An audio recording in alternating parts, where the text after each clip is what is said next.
Ya, saya Kristen, ya. Iya bang. Boleh saya bertanya? Ini kan Boleh. ruang diskusi ya.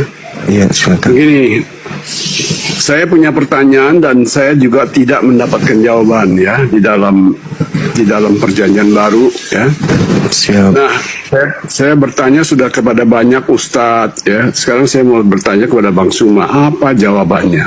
Begini pertanyaannya. Iya. Kalau Allah itu maha mengetahui atau maha berilmu, ya, kenapa dia menjadikan manusia itu katanya sempurna, tetapi buktinya manusia itu bisa jatuh dalam apa kata dosa atau kesusahan, pertikaian, ya kan? Masuk ke dalam suatu suasana yang sebetulnya kita sendiri juga tidak mau. Kenapa pencipta kita bisa membuatnya begitu? Nah, jawabannya ya yang banyak orang bilang adalah free will atau kehendak bebas. Kalau dia tahu, dia itu Tuhan ya, bahwa free will itu katakanlah satu chip ya dipasangkan ke dalam pikiran kita. Kenapa nggak dia cabut aja?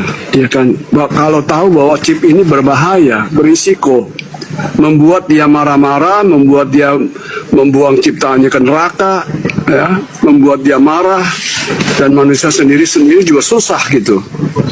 Ya gara-gara adanya free will itu.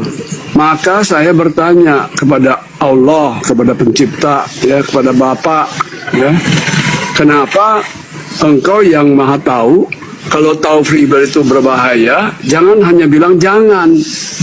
Jangan bilang jangan kau makan buahnya. Tetapi janganlah sampai ada pohon pengetahuan baik dan jahat itu. Jangan sampai manusia itu punya kehendak bebas yang akhirnya Tuhan sendiri tidak mau bertanggung jawab. Kalau yang bagus dari Tuhan, yang jelek itu dari manusia. Ah, itu jawab. Terima kasih. Iya baik. Jadi yang pertama saya ingin mengatakan begini. Suka ataupun tidak, ikhlas atau tidak, senang ataupun tidak, terima atau tidak, kedudukan kita ini makhluk. Kedudukan kita ini ciptaan. Di ufuk yang berbeda, Tuhan adalah entitas tunggal yang absolut, yang tidak bisa terintervensi oleh ciptaan.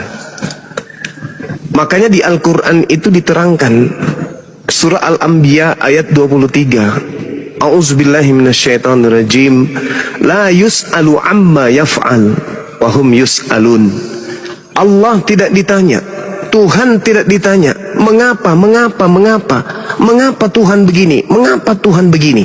Tetapi kitalah manusia yang ciptaan ini yang harus ditanya, kenapa kamu tidak melakukan perintahku, kenapa kamu meninggalkan titahku, kenapa kau melakukan laranganku, dan seterusnya.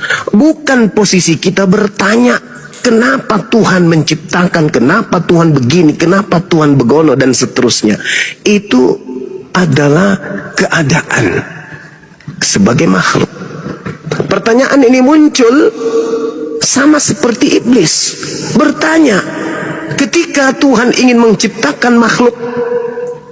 Wa isqala rabbuka lil malaikati inni ja'ilun fil ardi khalifah.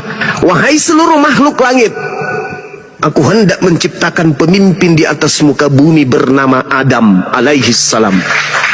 Protes kemudian mereka yang terdeteksi pembangkang. Kenapa? Protes dia. Ini sifat iblis. Sedangkan makhluk itu ketundukan. Jangankan untuk bertanya kepada yang menciptakan kita, kenapa kau menciptakan kayak begini? Sekedar untuk mengetahui saja bahwa kita hendak diciptakan dalam jenis kelamin laki, perempuan, tahun sekian, lahir dari seorang rahim wanita bernama ini, bapak namanya ini, itu kita tidak punya hak.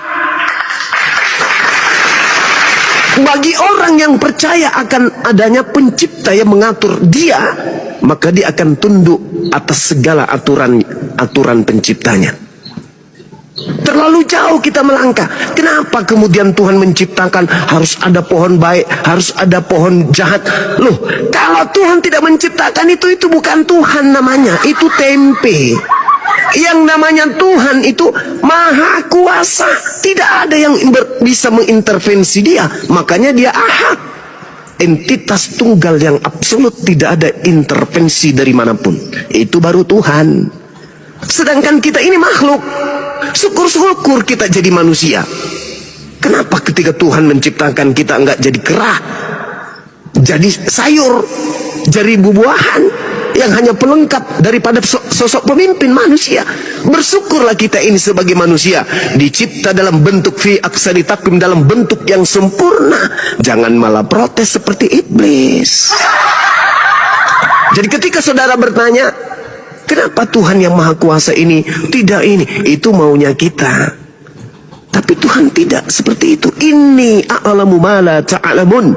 Aku mengetahui apa yang aku lakukan. Makanya apa yang kita lakukan di atas muka bumi ini atas intervensi pencipta kita, beliau Allah menyatakan apa? Fala ta'lamu nafsun ma ukhfi lahum min qurrah a'yun jaza'an bima kanu ya'malun. Maka tidak seorang pun yang mengetahui apa yang disembunyikan, yang dirahasiakan, yaitu bagi mereka bermacam-macam kenikmatan sebagai pembalasan yang menyenangkan hati mereka terhadap apa yang mereka kerjakan di atas muka bumi ini. Aku Tuhan sudah menyiapkan segala macam kenikmatan, kebahagiaan yang tak bisa kau pikirkan dengan hatimu, pikirkan dengan otakmu itu. Saking nikmatnya, saking bahagianya. Harusnya ini yang kita kejar. Karena biar bagaimanapun kita protes, kenapa, toh kita sudah ada jadi ciptaannya. Maka tugas kita sekarang, wa ma khalaqtul jinna wal insa illa liya'budu. Tugas kita hanya berserah diri, tunduk. Jangankan kita manusia ini, bumi ini pun tunduk. Alam semesta ini tunduk kepada esensi pencipta. Apatah lagi kita, hanya manusia yang sedikit kena hujan flu, sedikit tidak mandi panuan, sedikit kemudian kurang was-was perhatian kebersihan kena kurap, sedikit lagi kena jantung, stroke, protes kepada yang maha kuasa. Tugas kita sekarang adalah berterima kasih. Telah diciptakan lubang hidung kita dua-duanya mengarah ke bawah, bukan mengarah ke atas. Musim hujan repot jaga hidung. Mata kita satunya di depan, dua-duanya di depan, celaka kalau mata kita disimpan satu di pintu toilet. Kalau yang masuk laki-laki, setengah mati kita untuk nutup.